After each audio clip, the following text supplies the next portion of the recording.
एक छोटे से गांव में एक पुराना और वीरान हवेली था। हवेली के बारे में कहा जाता था कि वहां रात को अजीब आवाजें आती हैं। कोई कभी अंदर जाने की हिम्मत नहीं करता।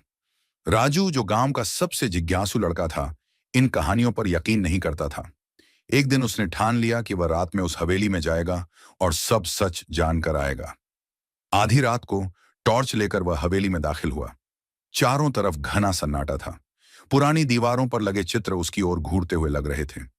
जैसे ही वह एक बड़े कमरे में पहुंचा, अचानक उसे एक धीमी सी आवाज सुनाई दी। राजू! उसका दिल तेजी से धड़कने लगा। उसने आवाज के पीछे जाने की कोशिश की। आवाज उसे बार बार पुकार रही थी। राजू, मत रुको, आगे आओ। डरते डरते वह एक बड़े दरवाजे के पास पहुंचा। दरवाजा अपने आप खुल गया। अंदर अंधेरा था। जैसे ही उसने टॉर्च जलाई, वो चौंक गया। वहां एक पुराना रेडियो रखा था और वह रेडियो चालू हो गया। उसमें से आवाज आ रही थी, तुमने सच जानने की कोशिश की, इसलिए तुम्हें इनाम मिलेगा। इतना सुनते ही रेडियो के बगल में रखी एक पुरानी किताब चमकने लगी।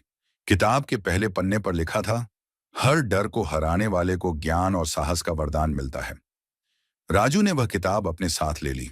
अगली सुबह गांव में लौटते ही उसने पाया कि वह किताब रहस्यमयी कहानियों और जवाबों से भरी हुई थी। अब राजू न केवल अपने गांव का सबसे बहादुर लड़का था, बल्कि वह लोगों की समस्याओं का समाधान करने वाला भी बन गया।